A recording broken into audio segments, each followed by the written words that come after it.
And welcome back. We got a fresh video for you today. This is for my investors out there. No matter what market you're in, stock market, bond market, real estate market, commodities market, doesn't matter. This is going to suit you greatly because this information goes across all markets. Two types of risk out there. Okay, we're going to talk about those risks. And you know I love my acronyms. So we got the R.O.C versus R.O.M.O. And no, I'm not talking Jay-Z. Okay. And no, I'm not talking Tony. Oh no, you guys know I'm a Cowboys fan. I'm not talking Tony Romo. These are acronyms. So the first up is the R.O.C, and R.O.C stands for risk of capital. Okay, and then R.O.M.O stands for risk of missing out or fear of missing out. That's what most of us use. And these two risks are very critical because these are going to determine the market and the market that we're in and how you can take advantage of that, right? Okay, so first up, the R.O.C versus R.O.M.O. Think of it like a balance beam, right? One's going to go up, the other's going to go down, and vice versa, okay? And that's going to determine what type of market we're in. So the risk of capital, when you hear, and it has to be the masses, it can't be one or two people who, figure this thing out, has to be a collective masses.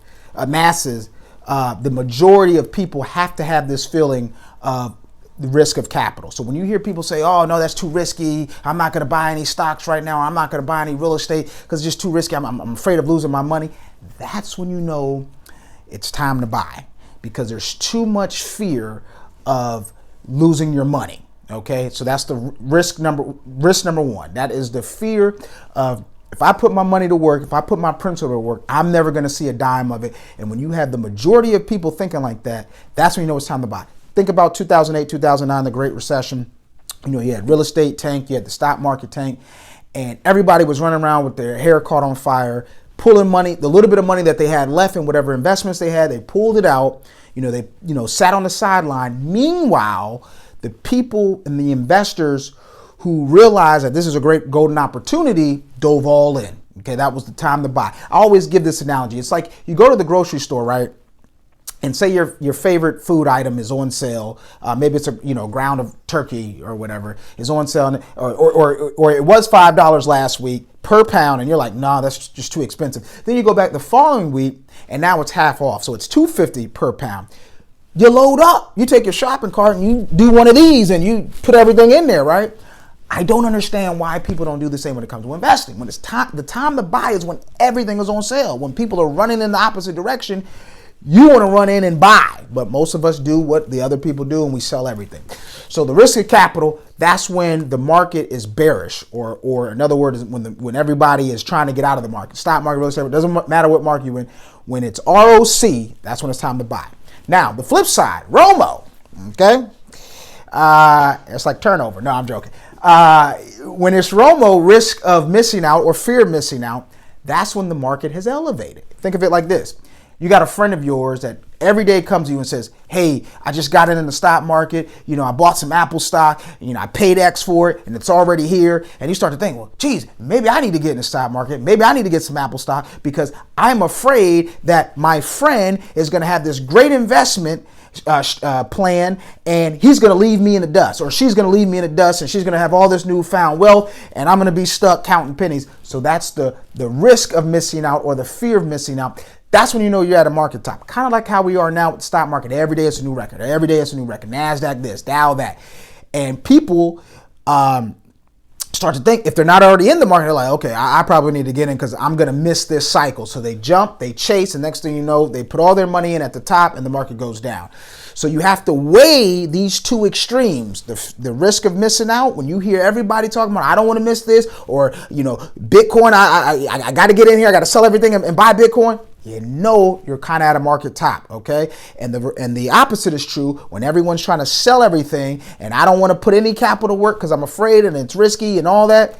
That's when you know it's time to buy, okay? And I'm going to leave you with 3 things you have to be aware of to be a really, really good investor in any type of market, in any cycle. Number 1, value. You want to buy assets below their intrinsic value. I mean, if you can get it at their value, that's fine, but the secret sauce is to get it below the value. You definitely don't want to overpay, right? Because you can buy a really good company for a really bad price, and that could turn out to be a really bad investment. Or you can buy an average company for a great price, and that turns out to be one of your greatest investments. So you always want to buy below the value of the asset you're buying, and that could be real estate, stocks, private companies.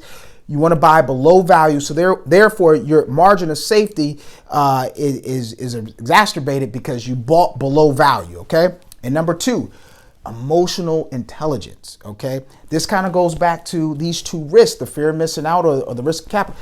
The investor who can control their emotions the best and think about things on a logical basis, and it's very hard to do because we're human. We got all the different emotions working for us or working against us.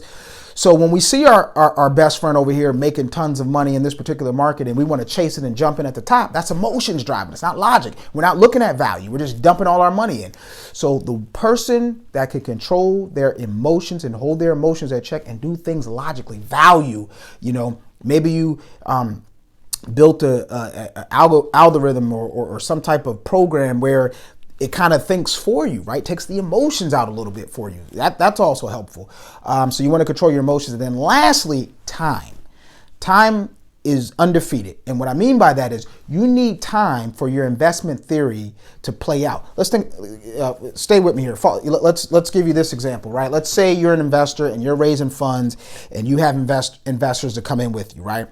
And you tell them, hey, don't put your money in the stock market because it's sky high right now and it's going to crash, and they say, okay, great. And they follow you. Well, if the stock market doesn't crash within, a certain time limit, and they see Joe Blow that runs a different investment down the street and their clients have all their money in the stock market and they're all doing great, they're going to pull their money out with you and go invest with Joe Blow. And even though long term you're going to be right because you've done all your metrics and the fear of missing out is rampant and you've done all your metrics, you're going to be proven right, but you need the time to be proven right. Okay, so you need that time to be proven right so that your investment theory comes to play and comes to fruition. So you need those 3 things to be a really sound investor, and follow these 2 risks. It's black and white. You see, it's called it's like the contrarian view, right? Other people everyone's going left, you want to go right, and vice versa. Okay, so the R.O.C, and we're not talking Jay-Z, and R.O.M.O, and we're not talking Tony. Okay, follow those 2 risks, and it'll lead you to wealth. Okay, New Level Realty. Thanks.